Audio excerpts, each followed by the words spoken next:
ሰላም ሰላም ውድ ፍሬንድስ ፋይቭ ተከታታዮቻችን ቤተሰቦቻችን እንዴት ናችሁ? ዛሬ እንግዳችን ጄሪሻ ተመልሳለች ከህመሟ። ሰላም ደህና ናችሁ ወይ?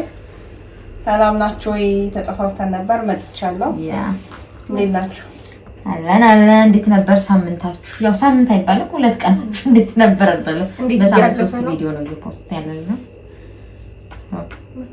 ሰብስክራይብ ማድረጋችሁን አትርሱ። በጣም ነው የምናመሰግነው። በጣም እናመሰግናለን። አሁንም ሰብስክራይብ አድርጉ 1000 እስክንገባ ድረስ በቃ በረንብ አድርጉን ሰብስክራይብ። እኛም ደግሞ በጊዜያችን ጠብቀን እንመጣለን ወደ መቼም ነው የማናቋርጥ። እናመሰግናለን በጣም። ዛሬ ታሪካችን ማን ላንብብ እንዴ? ጀምሪያው። ኦኬ እሺ። ላይክ ኮሜንት ደግሞ ኮሜንት ቀንሷል። ኮሜንት አድርጉ። ኮሜንት አድርጉልን እኛ ደግሞ እንመልስላችኋለን። እና ሰብስክራይቡ 100 ገብቷል። በጣም ደስ ብሎናል። ደስ ብሎናል። ሴሌብሬት ኬክ ምናምን እንገዛለን በሚቀጥለው 200 ሲገባ። እሺ ባለታሪካችን ሴት ነች። ሰላም እንዴት ናችሁ? እንደ ጀማሪ በጣም አሪፍ ነው፣ ጎበዝ ናችሁ ብላናለች። እናመሰግናለን በጣም ቆንጆ። እሺ 28 ዓመቴ ነው። የምኖረው አዲስ አበባ ነው። ከፍቅረኛዬ ጋር ዩኒቨርሲቲ ጀምሮ አብረን ነን እስካሁን። በፍቅር 8 ዓመት ሆነን። በጣም ነው የሚወደኝ፣ እኔም እንደዛው። አንድ ሰው በጣም ነው የሚወደኝ፣ እኔም እንደዛው። አሁን የሆነ ችግር ገጥሞኛል። አንድ ሰው አለ። ለቤተሰቦቼ በጣም ባለውለታቸው ነው። ኖርዌይ ነው የሚኖረው። እናም እሱ ከ2 ወር በኋላ ወደ ሀገር ይመጣል። እናትና አባቴ እና ማውራት እንፈልጋለን ብለውኝ ምንድነው ብዬ አወራን። ከዛም ይህ ሰው በጣም ባለውለታችን ነውና አንቺን ማግባት ይፈልጋል። እኛም ባለውለታችን ስለሆነ እምቢ ማለት አንፈልግም አሉኝ። ከዛም ማግባት አለብሽ ብሎ አባቴ እርግጠኛ ሆኖ ነገረኝ። እኔም በጣም ደነገጥኩ። በቃ አማራጭ ሳጣ ለአባቴ ነገርኩት። በጣም የምወደው ፍቅረኛ አለኝ እናም ማግባት የምፈልገው እሱን እንደሆነ ነገርኩት። እሱም በጣም ተናደደ። ወይ ፍቅረኛሽን ወይ ደግሞ የኛን ቃል ትመርጫለሽ፣ ያለሽ የማሰቢያ ጊዜ 2 ወር ብቻ ነው አለኝ እና ቤት ውስጥም በጣም ኢግኖር አድርጎኛል። አባቴ እንደ ሁኔታው ቢቆርጥብኝ ነው የሚመስለኝ። ፍቅሬን ደግሞ በጣም ነው የምወደው። እንደዚህ አይነት ታሪክ ግን ተደጋገመ። አሁን ይሄ 3ኛ ታሪክ ነው። እንደዚህ አይነት ሁለተኛው ሶስተኛ መጀመሪያ እንደውም ትዛይሽ መጀመሪያ እንደውም ጫፋው ሲገባ ቃላት ግቡ ምናምን ያለችው። ከዛ ደግሞ የሆነ መሀል ላይ ደግሞ እንደዚህ ሌላ አይነት ነበር የኔ አይደለም ወንድ ነው እሱ ከዩኒቨርሲቲ እኮ አሁን እንዴ ነገር አለ ማለት ነው። አሁንም አለ ማለት ነው። ይሄ ቤተሰብ እንደ ጭራሽም አዲስ አበባ ነው። አሪፍ ነው እኮ ታዲያ። ግን አትሊስት አባቷ ምርጫ እየሰጣት ነው። ግን እቺ ልጅ ፍቅረኛ አላት። 8 ዓመታቸው ነው ፍቅረኛው። ከዩኒቨርሲቲ ጀምሮ አብረን እስካሁን አለን። 8 ዓመታችን ነው አለች እኮ 8 ዓመታቸው ቢሆን 8 ዓመት ለምን አላገባትም? ይቺ ልጅ ከዩኒቨርሲቲ ጀምሮ ከሆነ 28 ዓመታቸው ከሆነ የዛኔ 21 ነበሩ ማለት ነው። ስለዚህ ገና ተምረው ስራ ይዘው የሆነ ሴት ድረስ ከሚያደርጉ ድረስ ምናምን ጊዜ እንትን ይላል። ጉንፋኑን አጋብተሽብኛል መሰለኝ፣ ድምጼ እየተቀየረ ነው ማለት እና እኔ ነኝ የቀረው እንዳታጋቢብኛል። እና ምን ትሏታላችሁ? ወደ እሷ እንመለስ። ይሄ እንደባለፈው አይነት ኬዝ ነው። ያው እኔ ቤተሰብ ብዬ ነበረ አይሆንም ምናምን ብሎኛል ብዙ ሰው። ያው እሱን ትምረጥና ከዛ በኋላ ማለት ብዙ ፍቅር ያሳለፍሽ ከዚህኛው ጋር ስለሆነ እኔ ተመሳሳይ ሀሳብ መጀመሪያ ቪዲዮዋችን አይተሽ ከሆነ መልሱ እዛ ላይ አለ። እኔ ስቲል ሀሳቤ እንደዛ ነው። ሁላችንም እንደዛው ነው። 2 ወር ደግሞ ሰጥቼሻለሁ ምናምን መባሉ ነው እንጂ ገለመኝ ሊመጣ ነው። ከ2 ወር በኋላ ነው የሚመጣ ሰውዬው ከኖርዌይ። እንደዛ ነው። ውለታ እንትን ሊሆን አይችልም፣ በልጅ መልስ ሊሆን አይችልም። ውለታቸውን በውለታ ይመልሱ።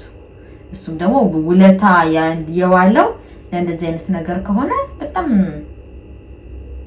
ጥሩ አይደለም። የሰለጠነ ሀገር እየኖረ እኮ ውለታ ዋልኩ ብሎ ምናምን እንደዚህ ማድረጉ ተገቢ አይደለም። ያው የእሱ እንትን እኮ ገና አልታወቀም እኮ ላያውቅ ይችላል። ሜቢ የእሷ መልስ ላያውቅ ይችላል ማለት ነው። እሷ እንደዚህ መልሱ ጥያቄውን እንዳልተቀበለች ፍቅረኛ እንዳላት ምናምን ላያውቅ ይችላል። እሱ ራሱ እንዴት ይጠይቃል እንጂ የማያውቅትን ሴት ጥሩ አይደለም። እሱ ራሱ እንዴት ይጠይቃል? አብረው አልኖሩም ገባሽ? እንደገና ቤተሰቦቿን ሳይሆን መጠየቅ ያለበት እሷን ነው። አብረው ሆነው ጊዜ ያሳልፈው ምናምን ነገር ከተዋደዱ ራት ጋብዛት፣ ምሳ ጋብዛት ምናምን ነገር ከተዋደዱ ጋብዛት ስንትላለች መጋበዝ ላይ ነሽ አንቺ እና ተመሳሳይ ነው እንዳለችው ተመሳሳይ ታሪክ እንትን ብሎ ነበር። ያው ተናግረናል። ይቅርታ ዛሬ ሳቂያ በዛ ነው። የራሳችን የምናስታውሰው ነገር ስለመጣብን ነው እንጂ በታሪኩ ምናምን አይደለም። እንዳይደብራት። አይ አይደብራትም። ግን የመጀመሪያውን ትላዩ በረንብ የተከራከርንበት ስለሆነ እሱ ላይ ታገኘዋለሽ። እና ጠቅለል ሳደርገው ደግሞ እንደኔ ሀሳብ ስሰጥሽ ለቤተሰቦችሽ በቃ ኖ በያቸው በጭራሽ። ፋዘርሽንም ምናምን እሱ ከመጣ በኋላም ሊያወራሽ ከሞከረ ፍቅረኛ እንዳለሽና እሱን ማግባት እንደምትፈልጊ በደንብ ንገሪው። አይ ቲንክ ሜቢ ሊረዳትም ይችላል። ከሰለጠና ለምን አይመጣ ምናምን ሊረዳሽ ይችላል። እና ቤተሰቦች ላይ የሚያደርገውን ጥያቄ እሱ ከተው ቤተሰቦቿ ይደብራቸዋል ብዬ አላስብም። እሱን ከተስማማ በሀሪፍ እንትን ሆነሽ በጥሩ ቃላቶችን ተጠቅመሽ ምናምን አውሬው ሜቢ አንደርስታንድ ሊያደርግሽ ይችላል። የቤተሰቦችሽን ጫና እሱ ሊቀንስ ይችላል ብዬ አስባለሁ። እና እግዚአብሔር እርዳሽን ይቆንጆ ፍቅርሽን ግን እንዳትታ ፍቅር ያሸንፋል።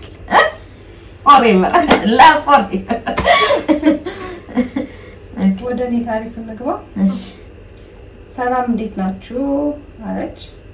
ባለትዳርና የ3 ልጆች እናት ነኝ። 2 ሴትና 1 ወንድ ልጅ አለኝ። በትዳሬ ደስተኛ ነኝ። ባለቤቴ በጣም መልካምና የሚወደኝ የሚያከብረኝ ሰው ነው። እናም እኔም በጣም ወደዋለሁ። በህይወቴ የማውቀው ወንድ እሱ ብቻ ነው። ኦኬ ደስ ይላል። ወደ ታሪኬ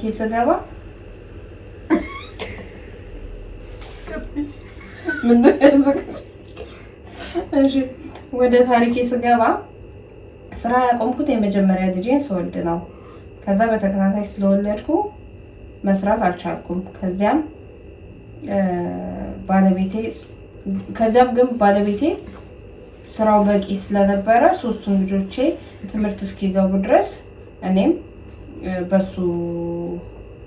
በሱ ኃላፊነት ስር እየኖር ነበረ አለች። ስራ ለመጀመር የወሰንኩት ልጆቼ ትምህርት ቤት ከገቡልኝ በኋላ ነው። 3ቱም ልጆቼ ትምህርት ስለገቡ እኔም ስራ ለመጀመር ወሰንኩ። ብዙም ሳይቆይ ጥሩ ስራ በጥሩ ደሞዝ አገኘው። ለልጆቼ ደግሞ ከሰርቪስ ተቀብላ ቤት የምታስገባ መክሰስ የምትሰጣቸው ዘመዴን አመጣው። ገና ልጅ ናት፣ 14 ዓመቷ ነው። እየተማረች አልነበረም እና እንድትረዳኝም እንድትማርም በማሰብ አመጣኋት። የማታም መማር ጀመረች። በነገራችን ላይ በጣም ጎበዝ ተማሪ ናት። እኔም ብዙ ስራ አላበዛባትም። የቤት ጽዳት፣ እቃ ጠባ፣ ልጆቼን መቀበል ብቻ ነው ስራዋ። ምግብ፣ እንጀራ፣ ልብስ ራሱ አላስነካትም። ራሴ ነኝ የማደርጋቸው። በቃ በአጠቃላይ እንደ ልጄ ነው የማያት። በዚህ ሁኔታ አመት ከቆየን በኋላ ትንሽ ጸባያ መቀየር ጀመረ። እኔ ደግሞ ቤተሰቧን ናፍቃ ይሆናል ብዬ ዝም አልኩ። ጭራሽ አንድ ቀን ከስራ ስመጣ ተኝታ አገኘኋት። ምን ሆንሽ ብዬ ስላት እግሬን አሞኝ ነው አለች። ወድቀሽ ነው ወይስ ወለምታ ብዬ ስጠይቃት ዝም ብሎ አመመኝ አለችኝ። ሆስፒታል እንሂድ ስላት በፍጹም አልሄድም አለችኝ። አጥብቄ ስጠይቃት ትንሽ ጊዜ ተይኝ ብላ ዞራ ተኛች። እኔም ወደ ስራዬ ገባሁ። ከ3 ቀናት በኋላ ደህና ሆነች። እኔም ተረጋጋሁ። ህይወት ቀጠለ።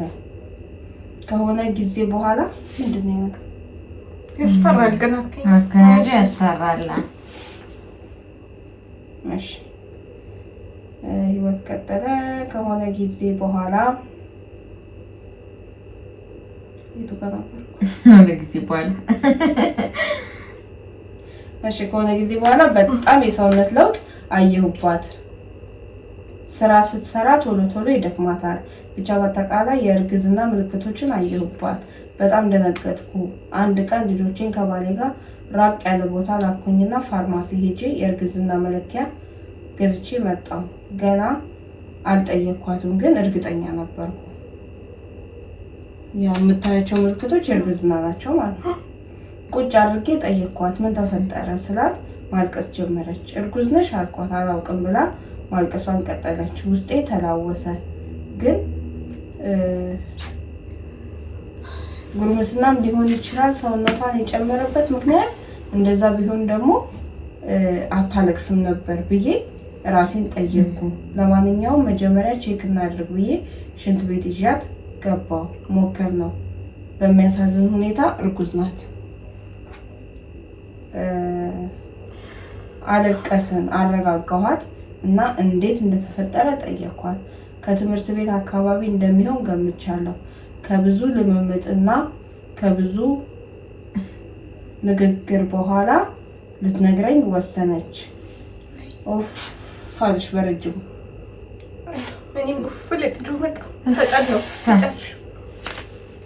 እያለቀሰች ሳትፈልግ እንደሆነ ነገረችኝ። ከተቀመጥኩበት ተነሳው። አበድኩ። እንዴት አልኩ። ለምን አልነገርሽኝም? እንከሰው ነበር እኮ አልኳት። ጮኩ።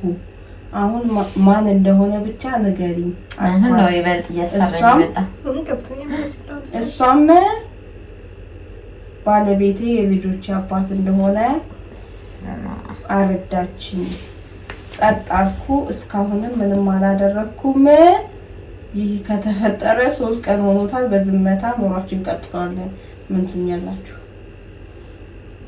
አሁን እቺን ዩቲዩብ ከለቀቅንበት ደቂቃ ጀምሮ ማለት ነው ቀጥ ብለሽ ፖሊስ ጣቢያ ሄደሽ ይሄን ሰውዬ አሳስሪ ባላ እንዴ እና ቢሆንስ?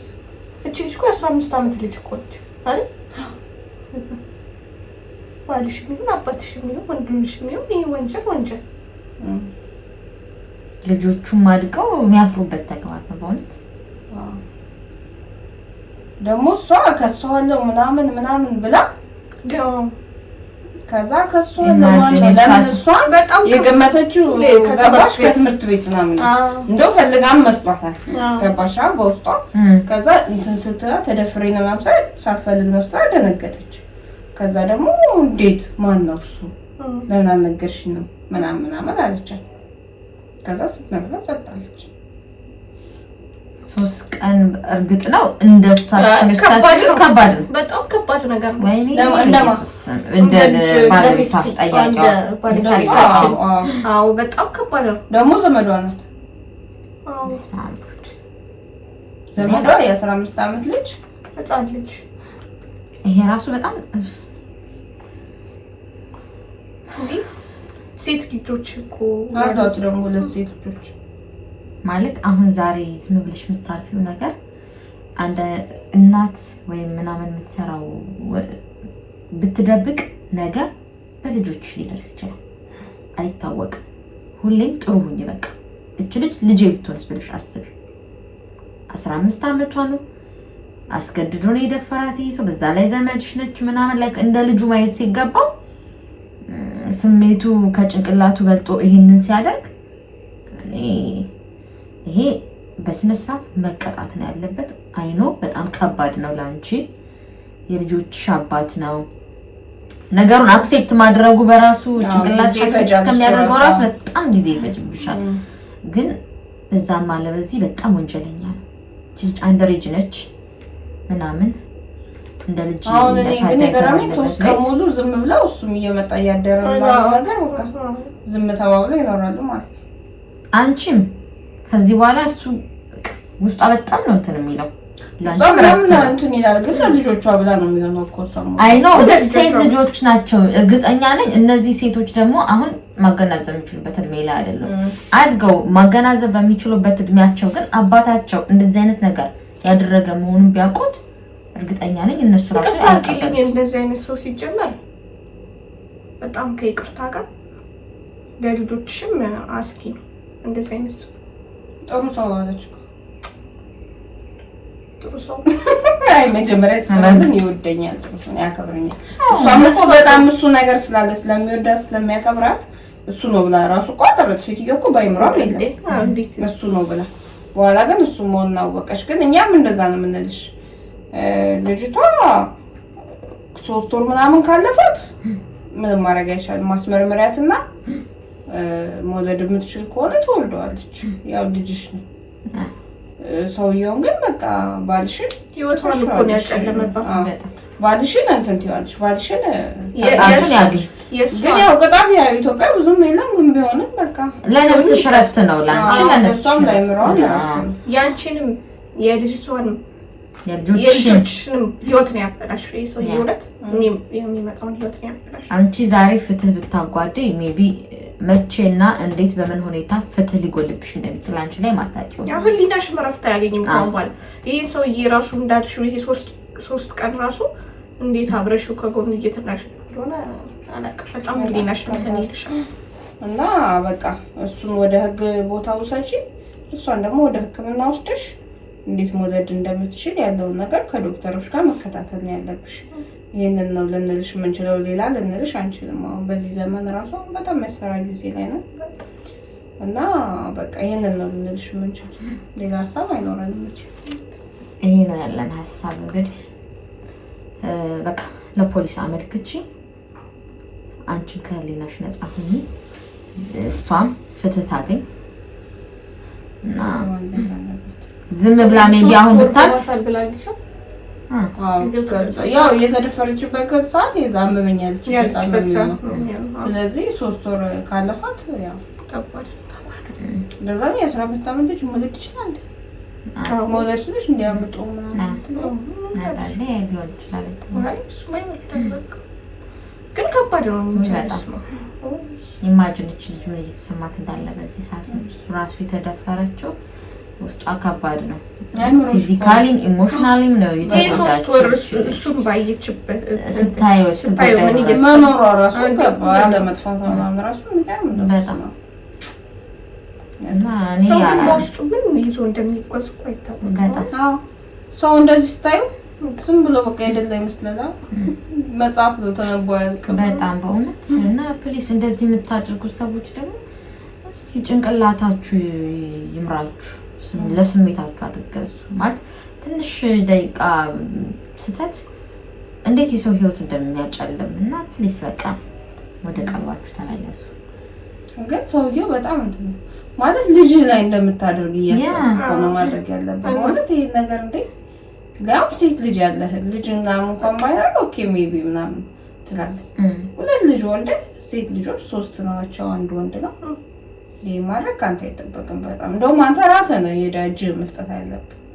እስካሁን ራሱ መኖርክ የሚገርም ነው በጣም እና ይሄና ምን ልሽ ቆንጆ ምንም 3 ቀን ማሰብሽ ምናምን ያሄ ድንጋጤ አጠብቂም አንቺ በዚህ ልክ እንደምጥሩ ሰው ነው እንደምትዩ ምናምን ይሄንን በዚህ ቦታ ስታገኘው ነገሮችን እስከምትቀበይ ጭንቅላትሽ ራሱ ቶሎ ላይ ቀበል ይችላልና አሁን ግን ተረጋግተሽ ከቀልብሽ ሆነሽ ሄደሽ ለህግ አሳልፈሽ ስጪ። ይሄን ነው እኛ የምንለው።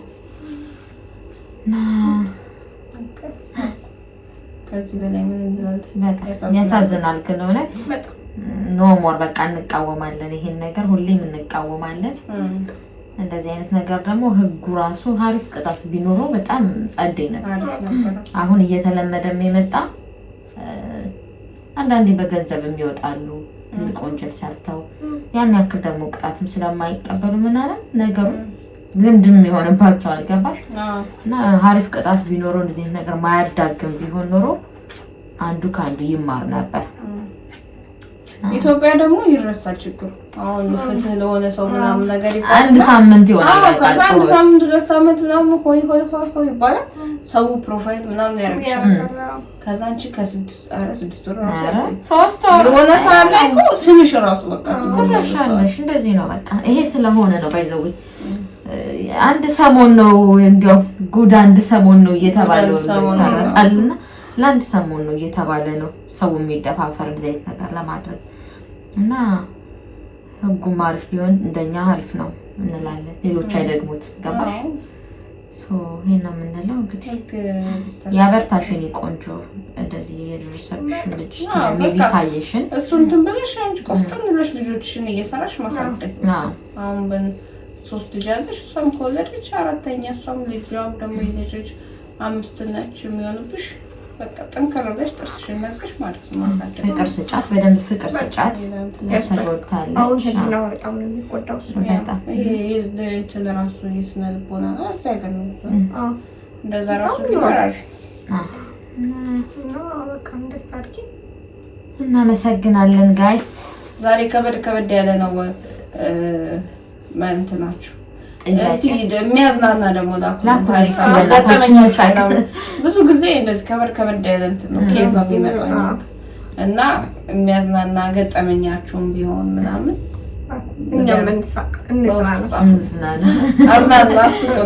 እንደዚህ አይነት ነገሮች ሁሌ ስታነቢ እኮ አንቺም ላይ አመሰግናለን በጣም። ሰብስክራይብ ታደርጉን፣ ላይክ፣ ሼር፣ ኮሜንት፣ ሰብስክራይብ አድርጉ እንዳይረሳ።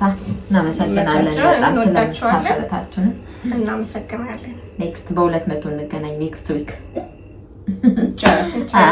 እናደርገዋለን። በቃ እናመሰግናለን። ባይ